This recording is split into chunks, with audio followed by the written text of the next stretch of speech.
Hermano mío, estoy seguro que en este momento preciso no tienes idea de qué ver dentro de estas series en emisión. Te comprendo bastante bien, yo estoy en las mismas. Pero ahora mismo existe una serie que me llamó bastante la atención. Escrita y mencionada como el asesino tiene los estatus más poderosos que encima del héroe. No me pidan cuál es el nombre de la serie, lo dejo aquí en la link de la descripción del video. Sigue la historia de un muchacho. Clásica plantilla, clase entera transportada a un nuevo mundo en donde el rey los está esperando y los van a coger como objetivos militares para mandarlos al campo de batalla y matarlos. La historia clásica, todas se la saben, la animación está preciosa y se nota un mundo bastante turbio. Buenas críticas en lo relacionado con la novela, pero cuando empezamos a contrastar los principales detalles que existen entre ambas versiones, la original y la que está siendo comercializada, encontramos tantas cosas que sinceramente nos hace dar mucho de qué pensar. Como por ejemplo, ¿ustedes saben exactamente por qué nuestro protagonista decidió quedarse callado acerca de su verdadero poder? Porque él se desapareció y no quiso ser considerado como el más fuerte de todos en ese recinto. La respuesta va gracias a una habilidad que no es sigilo, sino que se llama negociación. ¿Cómo así? Contadme, viejo Mika. Resulta y acontece que cuando él descubrió su estatus tenía muchas habilidades. Entre esas encontrábamos cálculo, negociación, habilidad de sigilo, habilidades con la espada corta, habilidades con la espada larga, habilidades con dagas, habilidades de asesinato y muchas otras cosas más. Pero la negociación era muy interesante porque esta le permitía poder comprender cuáles son las emociones, los sentimientos de la persona con la que se encuentra hablando en este momento. Siendo así las cosas, el muchacho pudo lograr entender que el rey y que la princesa estaban tramando algo muy extraño, muy turbio. Sinceramente no les generaba para nada confianza. Esta habilidad le permitió entender esa situación y después lo puso en más contexto. Nos traen un mundo en el que no tenemos ni idea de lo que está pasando. Nos informan que hay un rey demonio, pero a nadie le consta que realmente la situación sea tan grave como ellos afirman. Y lo peor de todo es que el rey no se miraba en relativa paz. No se estaba mirando una situación en la que de verdad los humanos estén desesperados, el mundo se encuentre azotado por el peor de los males. La situación no es como me la están vendiendo, ni tampoco como nos la están planteando. Descubriendo esos detalles tan obvios y tan simples para un adulto, pero no para un adolescente que estaba emocionado por vivir una aventura, él decidió no mostrar su poder, él decidió no mostrar su habilidad, porque en el debido caso de que la verdadera amenaza no sean los reyes demonios, sino que sean otros países, y a estos héroes se les vea la obligación de tomarlos como armas militares y enviarlos al campo de batalla a masacrar más personas, y supieran de que él es el más fuerte, su destino estaría sellado, ya no tendría libertad.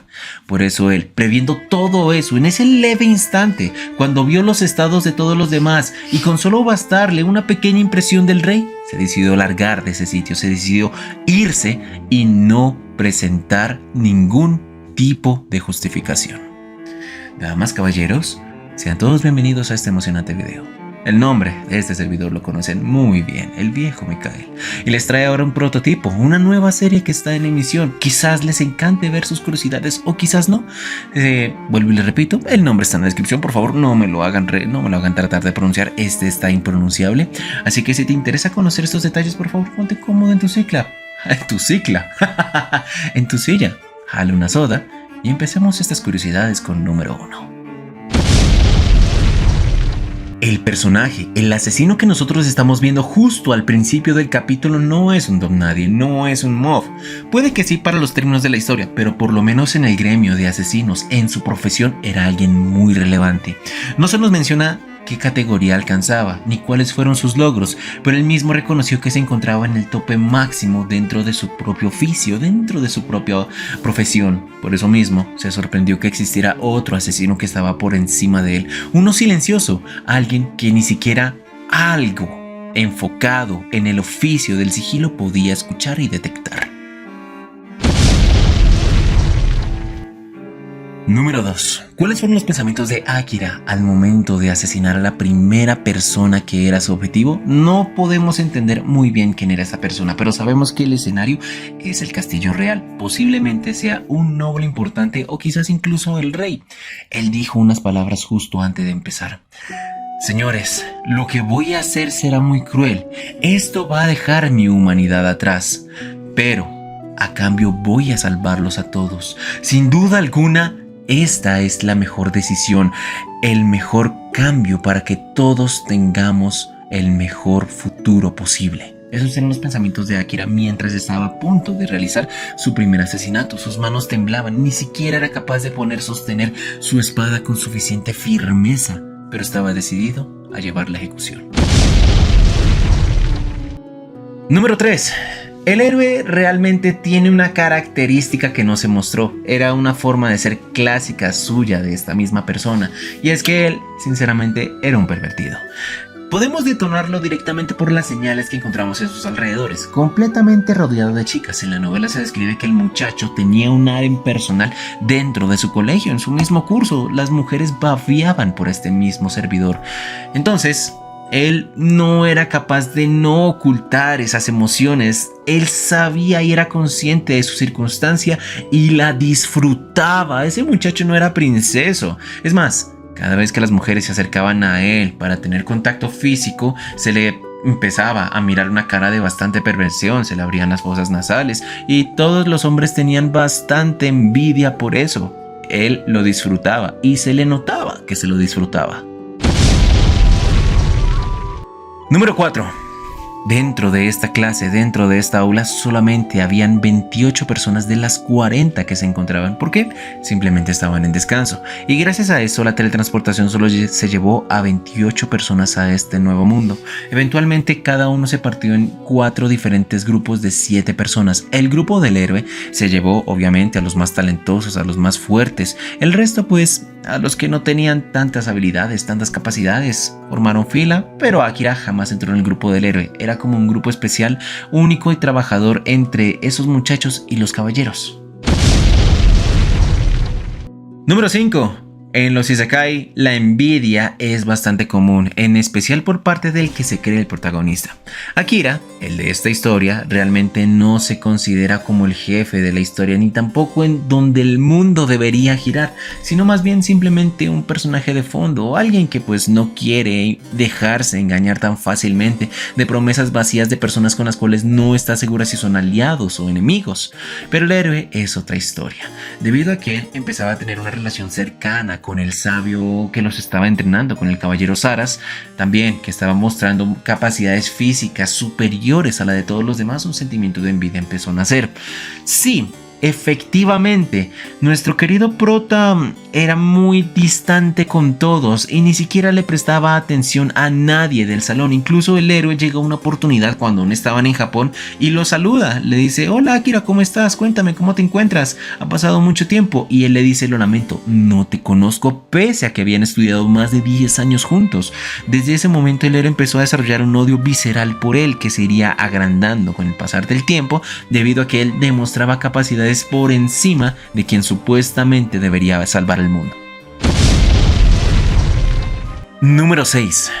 Cuando todos los héroes fueron transportados a este nuevo mundo, llegaron a un lugar cuya arquitectura era hermosa, bella. Cuando todos miraron esa sala tan espaciosa, levantaron su cabeza, pues el techo estaba tan alto que no eran capaces de poder distinguir los grabados que estaban en lo más alto. Una pintura que parecería la de Miguel Ángel acerca del acercamiento de Dios al hombre, pero no estaban muy seguros.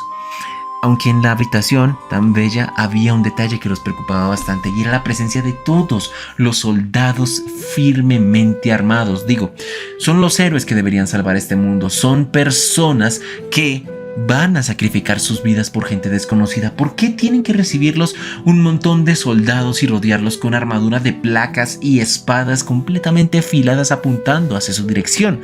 Puede que a los muchachos no les diera tanta importancia, pero Akira, quien sí era más consciente de su situación, lo pensaba y decía: creo que esto es un poco raro y me da mala espina. Número 7. El mundo de Morris es redondo, es completamente esférico y se divide en 4 grandes continentes. También en cada continente se encuentra una especie en específico.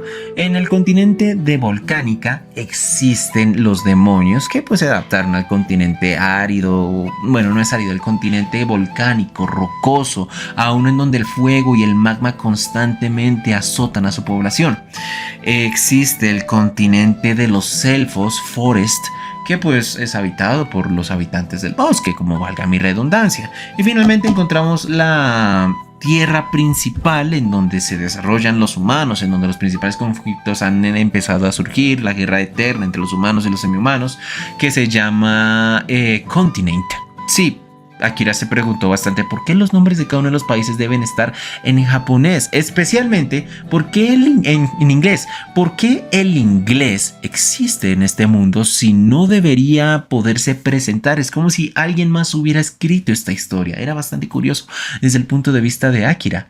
Y también dentro de este mundo existe religión, un solo Dios, que pues básicamente sería la representación del Dios cristiano todopoderoso que primero creó a los humanos en una versión degradada a su imagen y semejanza, y como no le gustó el resultado, pues empezó a probar más intentos, más experimentos. Así nacieron los enanos, no le gustó; los elfos, no le gustó; los monstruos nacieron por un arrebato de ira, ya que sus hijos, sus creaciones, constantemente se estaban golpeando.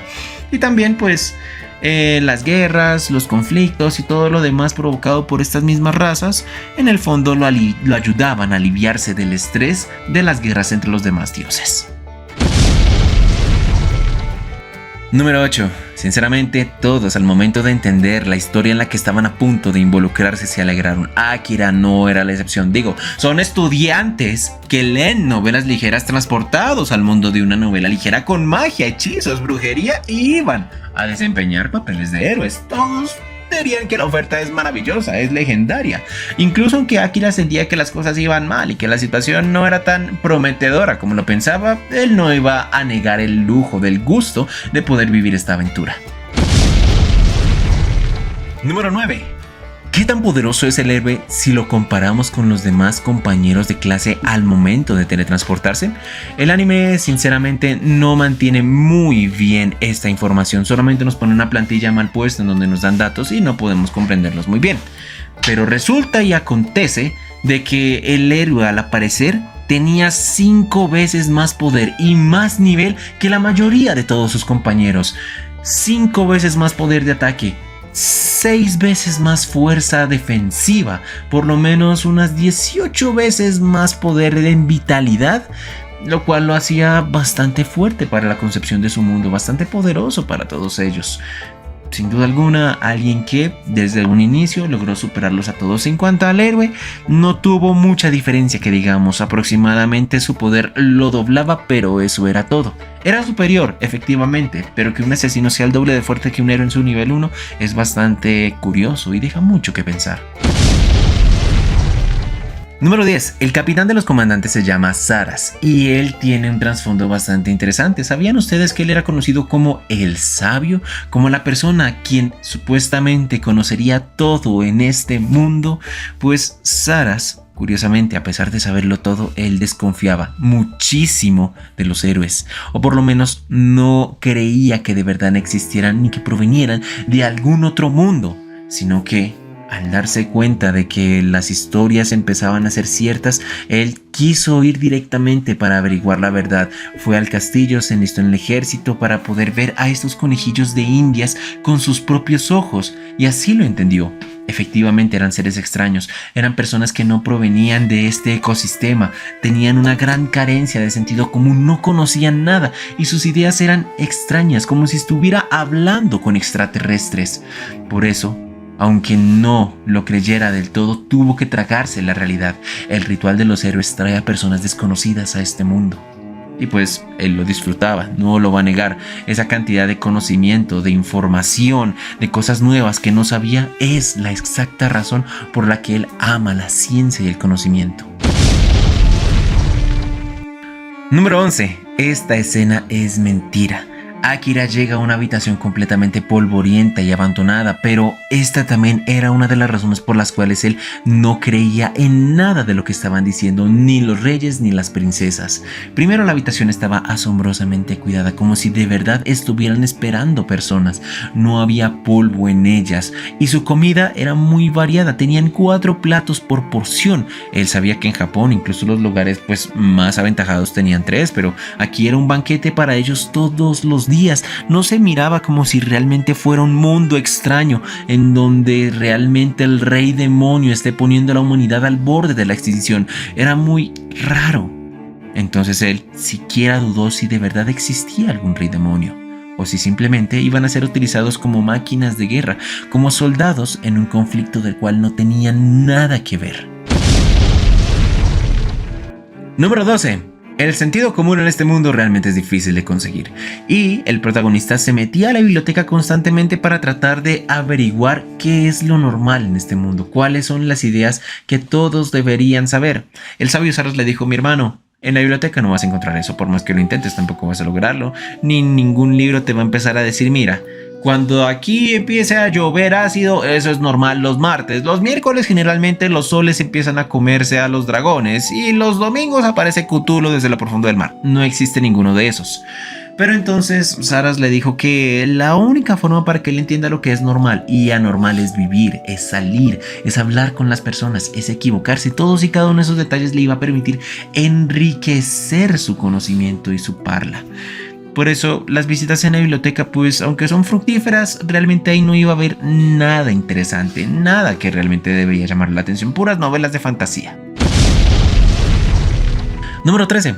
Akira tuvo la oportunidad de poder matar al líder, de poder matar al rey, pero no la tomó por una simple razón, por una simple justificación, y es que él sinceramente necesitaba más información. No tenía idea de nada de este mundo, no tenía idea de por qué los habían traído. Entonces, antes de matarlo, por lo menos quería averiguar el por qué.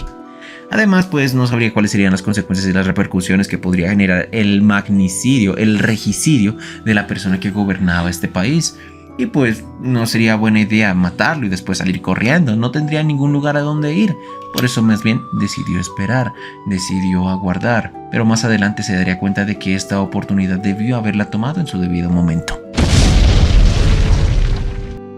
Número 14. Todos los miembros de esta clase estaban malditos, pues algo extraño empezaba a ocurrir en sus mentes. Por ejemplo, ¿por qué razón el héroe de un momento para otro llega y empieza a hablar acerca de la moral, de salvar a las personas, de ponerse al servicio de aquellos que son débiles, sin justificación alguna y mucho peor, sin paga?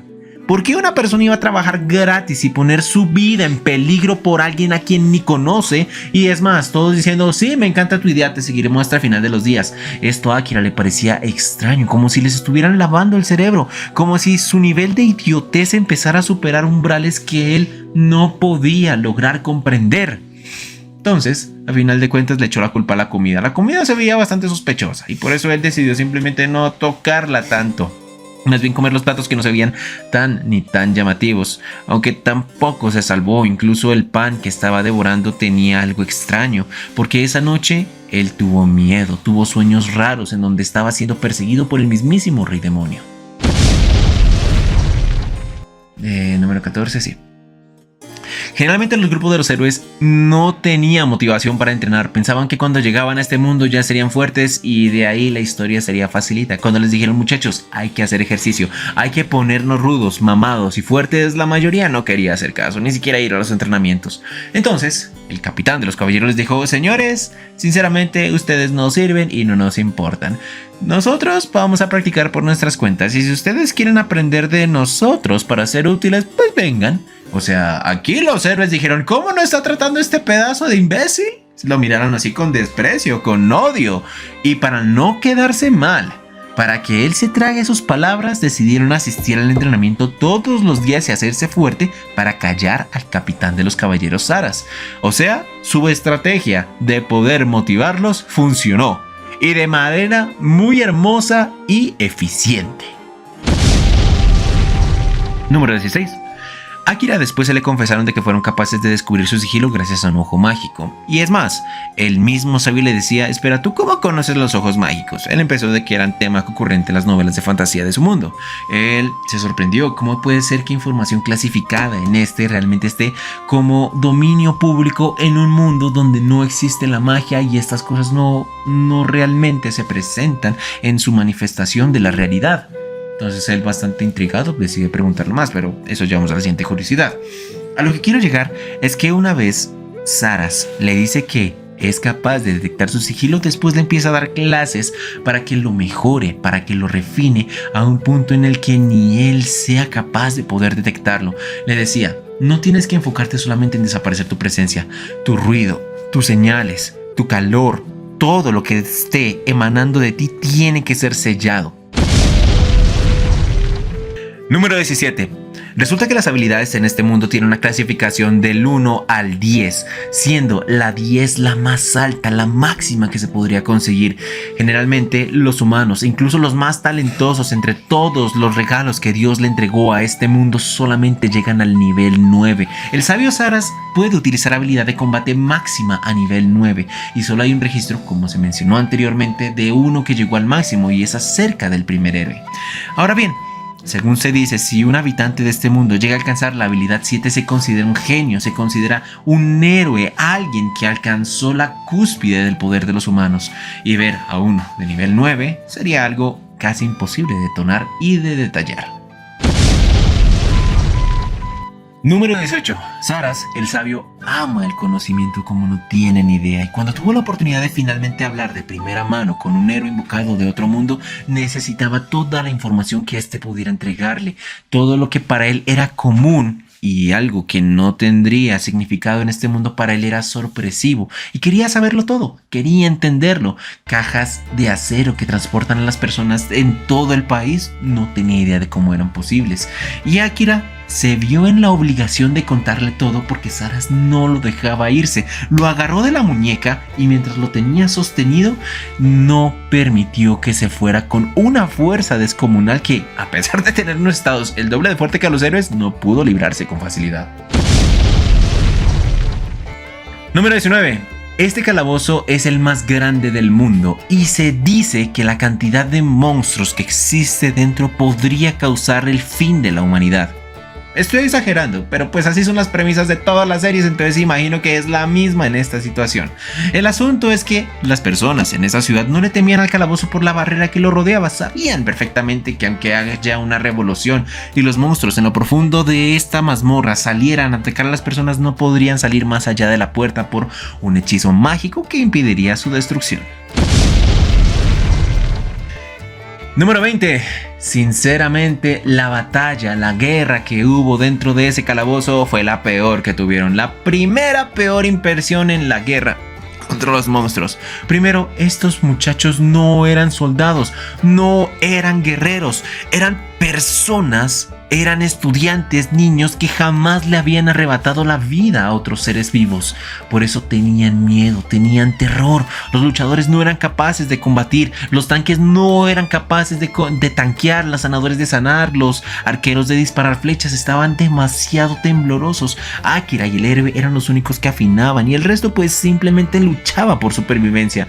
Al ver que la situación era irreparable e indiscutible, el caballero primero dijo: parece que lo sobreestimamos, tenemos que tocar la retirada, y esta fue la razón por la que todos se abrieron del parche. Número 21. Resulta que la princesa, cuando les entregó estos ítems que alejaban a los monstruos, como que tenía un plan planeado. Esta mujer, a las primeras bombas sí alejaban a monstruos débiles, a monstruos pequeños, pero las últimas eran diferentes. En lugar de alejar a los débiles, atraían a los fuertes. La razón del por qué lo hizo lo veremos en los siguientes capítulos. Número 22. No se mostró la putiza, la paliza, la golpiza que le dio el Minotauro al héroe. Resulta de que en su entrenamiento él sabía: si vas a enfrentar a un monstruo que te dobla en tamaño, altura, peso y fuerza, no puedes recibir el ataque de frente. Si lo haces, ten por seguro que te va a romper las cosas. Y él lo intentó, en serio, el héroe lo intentó. Se enfrentó a ese Minotauro que estaba delante, mamado. Recibió un mazazo, un boncazo en toda la cabeza, y él pues se le olvidó desviar. El muy pendejo no desvió, lo que causó que se le rompieran ambos brazos al mismo tiempo. Cayó al piso arrodillado y de hecho fue un milagro que no se haya desmayado ni del dolor o del shock. Por eso no fue capaz de volver a tomar su espada, simplemente sus dedos no reaccionaban. Aquí es cuando llega Akira, y aunque el héroe lo niegue, cuando se dio cuenta de que el compañero que secretamente era más fuerte que él apareció en el campo de batalla para salvarlo, se hizo feliz. Jamás lo va a decir a nadie, nunca lo va a confesar, pero fue muy feliz de que él llegara a su rescate. Número 23. Resulta que en esta escena, Akira le da al héroe el argumento más grande en la historia del anime, con el cual él se da cuenta que efectivamente es un pendejo, que efectivamente hay algo mal en su cabeza, de que las cosas son muy extrañas, y es acerca de los roles. Él dice: debo protegerlos a todos, soy el héroe, soy la persona que es la encargada de evitar que nadie muera. Akira se le para al lado y le dice: hermano, eso no es cierto, tú eres el héroe y nosotros tenemos profesiones y oficios por una razón en específico. Los tanques se encargan de proteger, los caballeros se encargan de proteger, los vanguardistas son los que se paran enfrente a proteger las personas. Tú eres el héroe, tú no debes tanquear estas batallas, tú no debes estar en el frente. Tú debes estar detrás en media línea enfrentando a los monstruos, pero con el apoyo de quienes deben resistir el daño. Pero entonces, ¿quién los va a proteger a ellos? Se protegerán ellos mismos y los tanques. Tú te tienes que proteger a ti mismo y te deben proteger. Es más, literalmente, como eres el héroe, tú eres el que debe enfrentar al rey demonio. Nosotros debemos protegerte a ti. Ese era el argumento en el que él no pudo refutar. En pocas palabras, el tanque tanquea, el DPS hace daño y el sanador sana. Tú no puedes tanquear, sanar y pelear al mismo tiempo. Escoge un rol. Tienes que escoger un rol. Por eso se llama trabajo en equipo. Y aquí, cuando le dio ese argumento tan grande, él se empezó a sobar la cabeza. Pero soy el héroe, yo debo estar al frente, yo debo hacerlo todo. Pero pues como la lógica era muy obvia, se manifestó la maldición de forma inmediata. Y bueno, señores, eso sería todo lo relacionado con este video. Si les gustó, dale like, me gusta, comparte. Recuerda que este fue tu amigo y buen vecino, el Vieja Mica. Y si te gustó esta serie, pues con suerte sacaremos la parte del segundo capítulo. Sin nada más que agregar, te deseo una feliz noche y descansa, mi rey. Adiós.